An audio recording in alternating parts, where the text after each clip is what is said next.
All right, Stu Grimson back inside the rink with you here on NHL Tonight. Let's hone in on the Oil and the Leafs tonight. Yeah. We talked about Edmonton's power play and how it's struggling.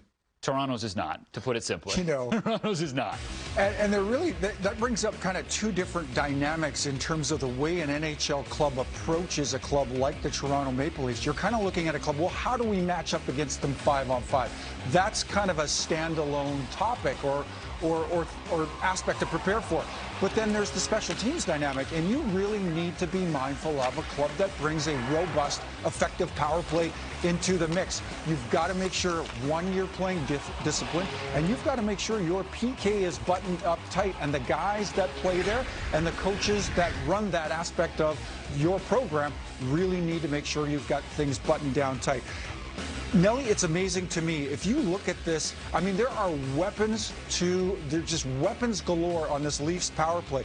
Unit 1 rolls out Simmons, Thornton, Mitch Marner, Riley and Matthews on the point. Unit 2 rolls out Hyman, Tavares, Spezza, Lettinen, and Nylander. I have a hard time distinguishing between what's 1 and what's 2. And this is something really peculiar that I've never seen before.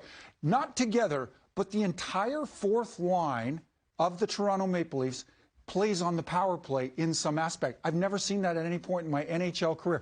Usually you might have a guy from the fourth line play on the unit. All three guys on the fourth line play on the power play unit, both different power play units, but in some different respects. So it speaks to the depth, and it speaks to the efficacy of this Leafs power play. Pretty impressive, a goal in all 4 games. Again, we use this disclaimer, small sample size, but guess what? That's a pretty good clip. That's a pretty good clip. 6 for 14. That's an outstanding clip for the Leafs man advantage.